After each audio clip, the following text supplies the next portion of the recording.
I've been getting a lot of requests for people to give my opinion of HIIT training, high intensity training.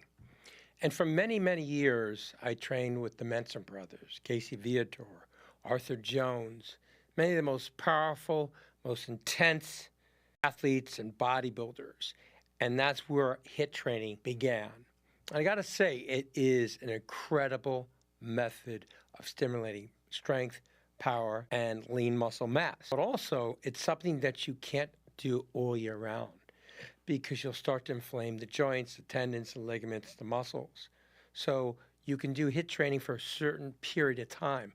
I would usually say anywhere from, I'd say, 4 to 6 weeks, and then switch over to more volume training. Volume meaning more sets. Usually, if I'm doing high intensity training, I'm limiting the sets to about anywhere from 8 to 12 sets per body part, depending on how large the body part is. Volume training will be anything from 15 to 20 sets per body part. I enjoy the volume training more frequently. I enjoy it because I'm getting the high from the pump. It's not so intense on my structure, and you're not as sore as you are with the high intensity training. So it just depends on what your goals are, what stage you are. If you're a competitive bodybuilder or some type of athlete preparing for a sport, or just someone that wants to put on lean muscle mass. So remember, if you're going to do high intensity training, you should do it for a period of time, then give yourself at least 2 to 4 weeks of, I'd say, higher reps and higher amount of sets and less intensity. So you don't end up damaging your joints and having this constant pain, because eventually you can have issues with your spine and your rotator cuff, your knees, your hips, just every part of your body. Even your ankles will be hurting. And also when it comes to technique and form, it's essential that you stretch the muscle and properly contract it and hold for that 2 seconds, and then stretch.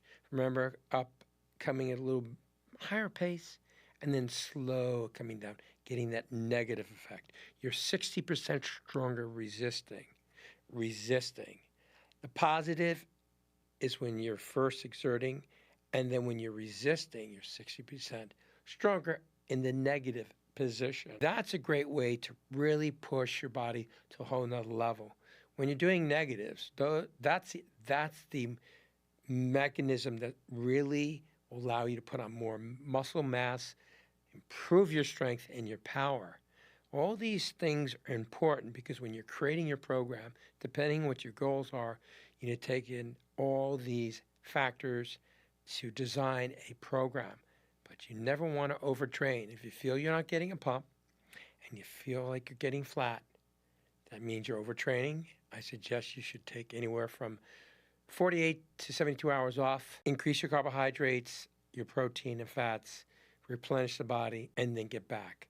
But if you're finding that you're starting to get flat, you may be doing too many sets, or you're going too intense for a period of time. You need to give it a break to your muscles. Also, I suggest you train the muscle group twice a week for optimal results.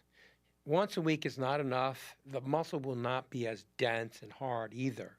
You may feel a little fuller, but you'll have lean muscle mass that's hard and full and powerful. Twice a week, each muscle group needs to be trained. The way you split it up, whether it's chest and back, shoulders and tricep, or legs, there's so many ways you can do it. It all adds up to the same.